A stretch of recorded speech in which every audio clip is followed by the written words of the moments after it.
If he's got hard feelings about it, sorry about his luck, because that shit's just like a fart in a windstorm. Welcome, everybody, to another edition of One Lap, One Beer at the 2024 Gateway Dirt Nationals.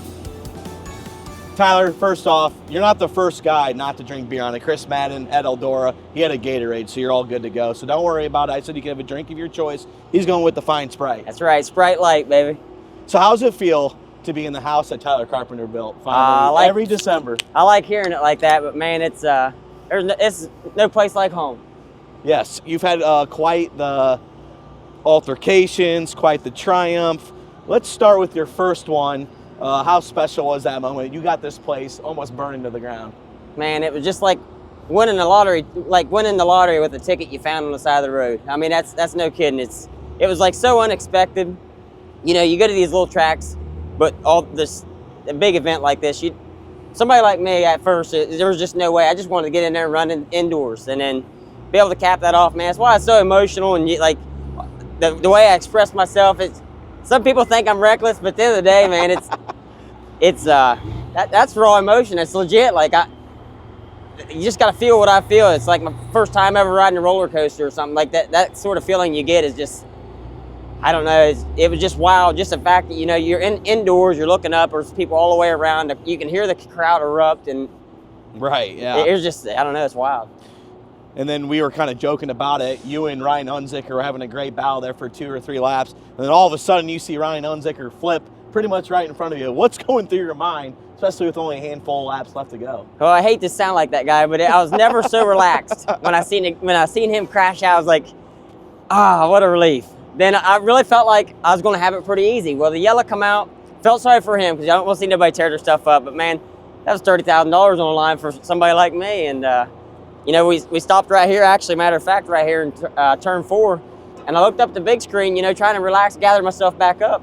And I look back, and you got guys like Davenport and Moyer and Brandon Shepard. Is like, oh yeah, it's about to go down. And that was the year that Shepard almost came by at the end, right? Oh yeah, literally got me right at the line.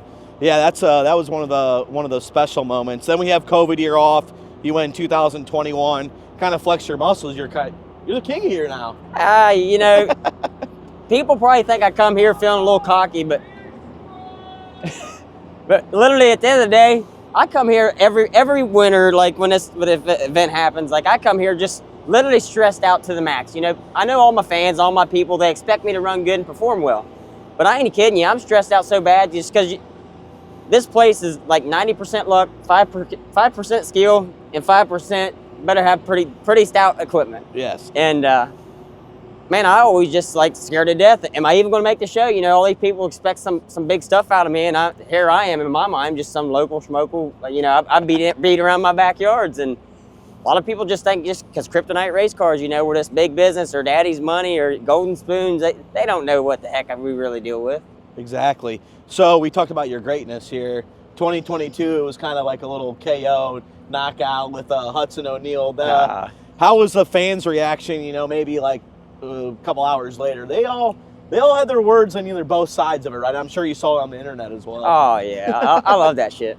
But it's that was just the heat of the moment. You know, I felt like everybody had it out for me, not to try to do anything to me, but you know, they wanted to be the one to knock me off my high horse. But I didn't come here thinking I was on a high horse. At the end of the day, I was just doing the same thing I've been doing every time I've been here, and just trying to perform and just do the best I can. And you know, it's a tight corner track, and shit just happened, went south. Yeah, I just remember the chaos in the pits, and both of you two give your two credit of just doing the interviews right after, because it was pandemonium in those pits, wasn't it? Yeah, it was wild. You know, like the inner me, I'm just glad he got off the track, because I'm telling you, not that I was going to do anything to try to hurt him, but I guarantee you we'd have wadded each other clear up. And I just glad, you know, he limped his off a track, and I had a few minutes just to cool down, because at that point, yeah, I knew, yeah, he thought I wiped him clear out just deliberately, and then he did take me out deliberately. But it's, shit, that's in the past now, and if he's got hard feelings about it, sorry about his luck, because that shit's just like a fart in a windstorm. Exactly. So, did you ever imagine when you first started racing or growing up watching your dad to to just be the center stage of a place with this many people in St. Louis, which is hours away from your home. Nah, no, not at all. You know, it's just cool to be. I just like the fact that my name's even associated with these guys. You know what I'm saying? Like, I don't even run on a damn tour. I literally just race wherever it makes sense. I run for $1,500 one night, then I go run for $5,000 the next night, and you know, I don't have a schedule. I literally do what makes sense. If it seems like I can make a few bucks, we're gonna go do it. Or you know, my family like my girls, we race go-karts on the weekends, so I'm kind of dedicated to Ohio Valley Speedway because as a family, we're all there. Right. You know, a lot of people's like, oh, if he's so good, you know, he's only established himself at the Dome, why don't he go run this? And why don't he do? There's more to it than that. I mean, family man. Yeah, absolutely. You got a great family, bunch of kids that you love, and they want to do their stuff too, and you want to be there. And that's it. It's there's just a lot more to it, and a lot of people just don't really see the stuff behind the scenes. They just think they see me as a person differently, and I don't know, don't judge a book by its cover is all I can say. So I'm from Illinois. I describe Illinois racing as elbows up, guys that like to throw sliders, probably one of the better states in the country, you know, just talent-wise. Tell the people at home, what's it like racing in West Virginia? We got a good group of guys, and I'm telling you, it's I would put money on probably 25 to 30% of our guys that you can bring anybody in our neck of the woods right there, and they're gonna have to deal with us. Like, you come to our backyard, you ain't only gonna have to worry about me.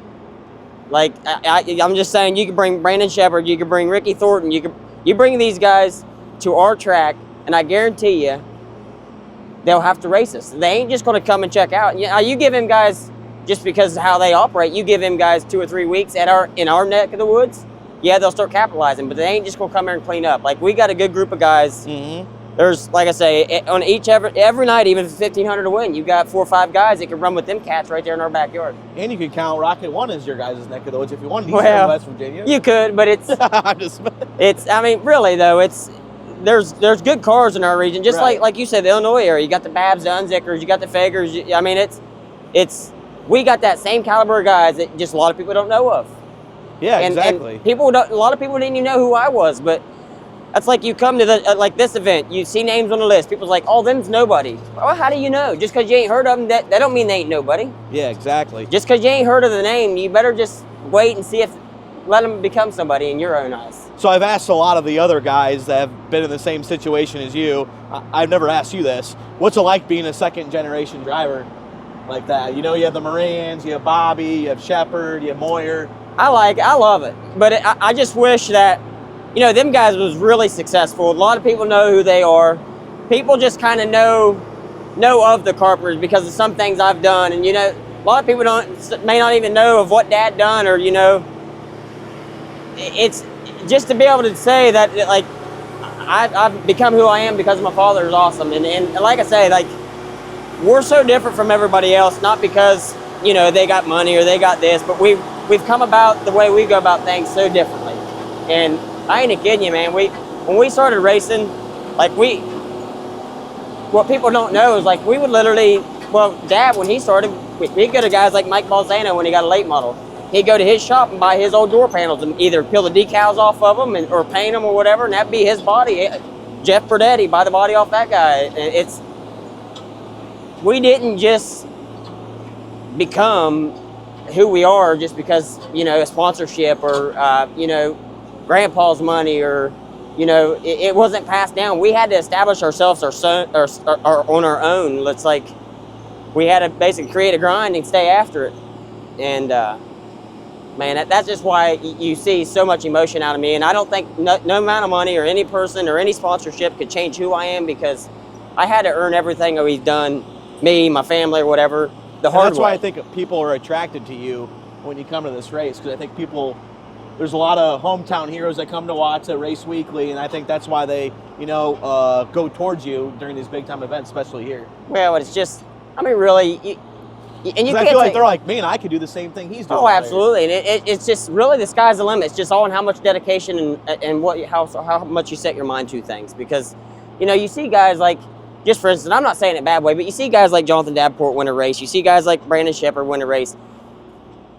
It could be 50,000 win race. Them guys just get out, you know, go like this. It's just, it's normal to them. Right. That's just a normal, like, not It's that they just a don't routine appreciate type it. thing It for them. ain't that they don't appreciate it, but man, you get a guy like, and I ain't even speaking on my behalf, but you get an outsider in there and they win a 10,000 win race. You see them guys get out and cheer like, holy crap, like they just accomplished the biggest thing in the world.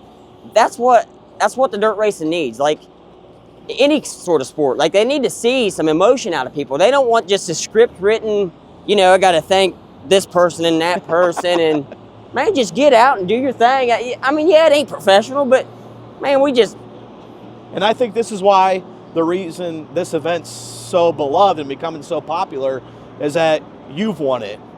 Mike Spatola wins prelims. Miles Moose has won prelims. Guys that are weekend warriors. Rusty Schlenk won the champions race. Yes, guys like that can come to this race.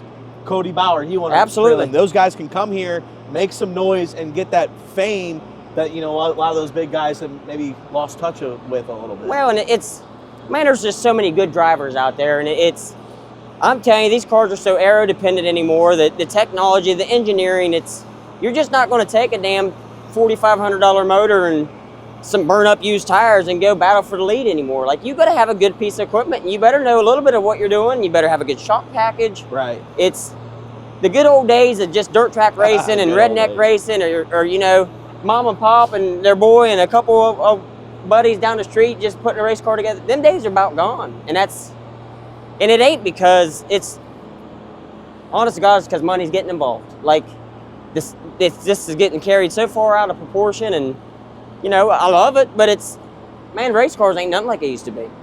Yeah, that's for damn sure, and then how much you're racing for nowadays. We're going to stop right here, and I got one final question for you. How do you personally handle the outside noise of people on the internet coming at you, like keyboard warriors, as you said? How are you able to combat that, I guess, is the last Well, question. to be honest, you know, just like anybody, if you say it don't bother you, you're lying. Like, you see some assholes on there. That's a good line there. I love it. I mean, really, if you act like, oh, if he says that about you, people is reading that, and if it's about you, it bothers you. You think about the things they say and like the image they're trying to put on you, but at the end of the day, they don't know who the hell you are. They're just some crown eater. They ain't got a clue, and it's the way I see it, with me and my name being associated amongst guys like Davenport and Ricky Thornton, I just love the fact that somebody like me is being talked about, good or bad, and here I am in St. Louis, Missouri, 8 hours from the house, and I'm like a superstar in a lot of people's eyes, just being who I am. And, you know, the biggest part of what makes me feel so okay about people talking shit about me is the fact that, you know, I come here and I sell literally, and I ain't bragging about it, but $50,000, $60,000, $70,000 worth of merchandise sales. So you can't tell me people don't love me. And if they hate me, they buy and wipe their ass with it. Hey, I'm fine with that too, man. I sell high-dollar shit paper. Hey, $5 shit paper, regardless. You look up at the banners in the pit area, two-time champion, tied with Bobby Pierce for the most all-time feature wins at the Gateway Dirt Nationals. Tyler, great time with you tonight. Absolutely. I did want to say one other thing. Ricky Thornton said he wouldn't want me dating his sister. Well, I can just tell you this. I wouldn't date his sister. Could you imagine having to date his sister? I don't know. Hey, I'm not gonna be the one involved with that, but no, I don't even know about it. Somebody said it. You believe Ricky Thornton said never batted an eye. I ain't even seen none of that shit. But they said, you know, they're asking all the drivers, who would you not let date your sister? And he went really quick. Immediately. They said he popped right on top of his head. I don't even know if he's got a sister. But at the end of the day, hell, that shit don't matter. And, you know, I love you, Ricky, buddy. It's all good, and I'll see you around the track, baby. Perfect. Bam.